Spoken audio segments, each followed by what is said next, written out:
नमस्कार। आज की ऑनलाइन वीडियो में आप सभी का स्वागत है। मैं doctor Anu Mathur, associate professor Indian music, SMM government girls college Bhilwara.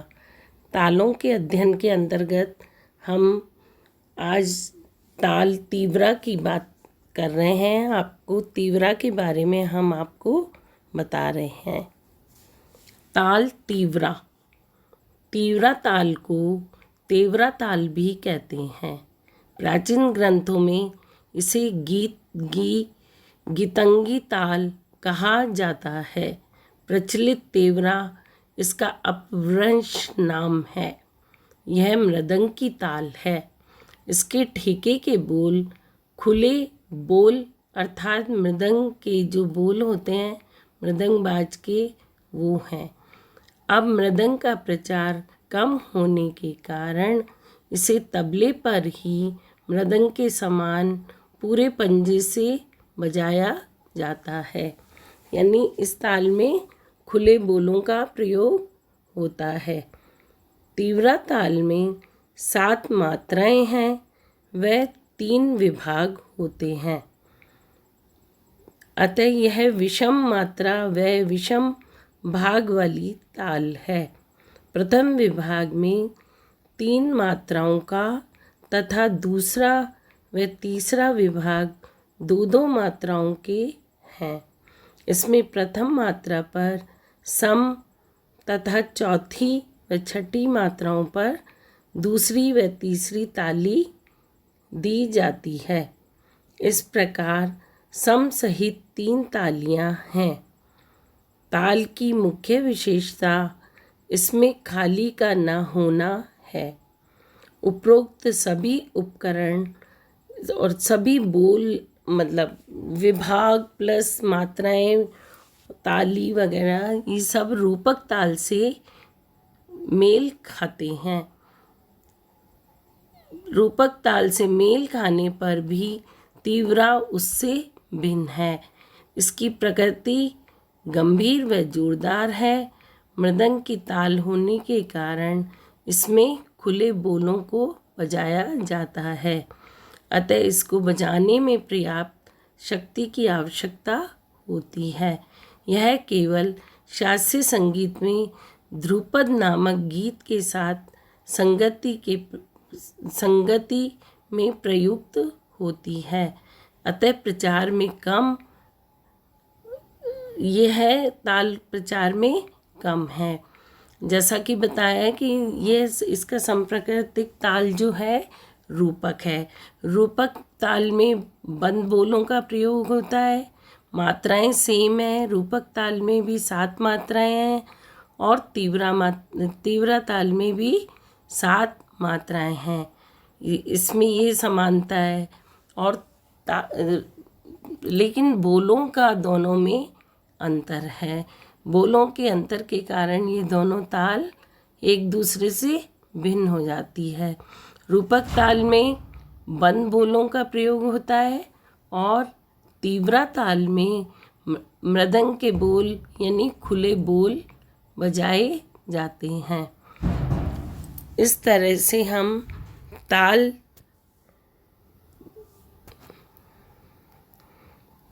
तीव्रा के जो ठेके के बोल हैं उसको आप ध्यान से देखें। तालिका में वो आपको बताए जा रहे हैं। मात्रा 7 मात्राएं हैं। खंड इसके 3 हैं। पहली मात्रा पर सम, चौथी मात्रा पे ताली और छठी मात्रा पे ताली है। पहले विभाग में 3 मात्राएं हैं। दूसरे विभाग में 2 और तीसरे विभाग में भी 2 मात्राएं हैं। कुल मिलाकर ये 7 मात्राओं का ताल है। बोल इसके इस प्रकार से हैं। धा, दिन, ता, ते, ट, क, त, ग, दी, गन, धा। दिन, ता, ते, ट, क, त, ग, दी, गन, धा। पहली मात्रा पर सम, चौथी पे ताली और छठी पे खाली है। अब इस ताल को दुगुन मात्रा में हम किस तरह से लिखेंगे, जैसा हमने पूर्व में बताई हुई तालों में भी तरीका वही है। दुगुन को लिखने का तरीका भी एक मात्रा में हम इसमें दो दो बोलों को लिखेंगे, यानी पूरा जो ठेका है पूरा 2 बार बोला जाएगा। लिखने में हम इसको एक मात्रा में दो दो मात्राओं को लिखेंगे। आप ध्यान से देखें, पहले सिंगल ठेका सुने, फिर उसकी दुगुन सुने। धा, दिन, ता, ते, ट, क, त, ग, दी, गन, धा, दिन, ता, ते, ट, क, त, ग, दी, गन, धा, दिन, ता, ते, ट, क, त, ग, दी, गन, धा। ये इसकी दुगुन है। इसी तरह से इसमें तिगुन में भी वही एक मात्रा में 3 बोल लिखे जाएंगे। जो ठेके के बोल हैं यानी ताल के, वो एक मात्रा में 3 को लिखते हुए पूरी जो ताल का आवर्तन है वो 3 बार रिपीट होगा। आप इसको चेक करें कि हमने सही लिखा है, तो यानी पूरा जो ठेका है, पूरा आवर्तन है, ठेके के जो बोल हैं वो 3 बार रिपीट होंगे। तिगुन कर रहे हैं तो 3 बार रिपीट होंगे, दुगुन कर रहे हैं तो उसमें 2 बार रिपीट होंगे। अब तिगुन कैसे बोली जाएगी?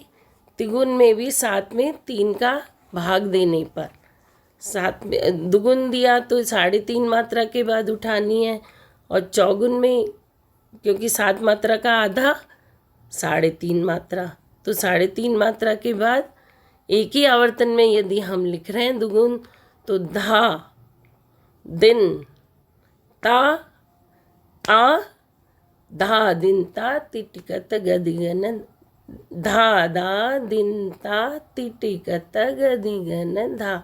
इसको वापस सुने। धा, दिन, ता, फिर 3.5 के बाद उठाना है, इसलिए आप देखिए ताल बजा के यानी आधी मात्रा खाली छोड़नी है, उसके बाद 3.5 मात्रा के बाद डबल उठेगा। धा, दिन, ता, धा, दिन, ता, ते, टे, क, त, ग, दी, गन, धा। एक ही आवर्तन में जब दुगुन लिखेंगे तो वो इस तरह से लिखी जाएगी अथवा बोली जाएगी। तिगुन में क्या होगा?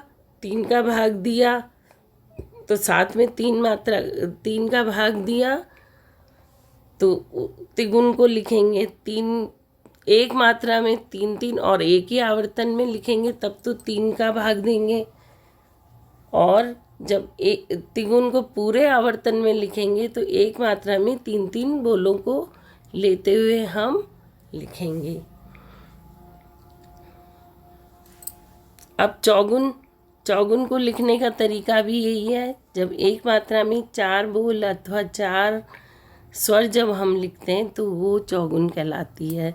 तो हम इसमें भी चौगुन में जो बोल लिखे जाएंगे ठेके के, वो 4 बोल एक मात्रा में लिखे जाएंगे, तो वो पूरा जो ठेका है 4 बार रिपीट होगा। इस तरह से हमने आपको ताल तीव्रा के बारे में आपको बताया। इसको आप लिखें, अभ्यास करें और ध्यान से सुने और इसका अध्ययन करें। कुछ डाउट हो या आपको कुछ समझ नहीं आ रहा है तो आप कमेंट बॉक्स में कमेंट करके पूछ सकते हैं, और इस वीडियो को लाइक और सब्सक्राइब करें। धन्यवाद।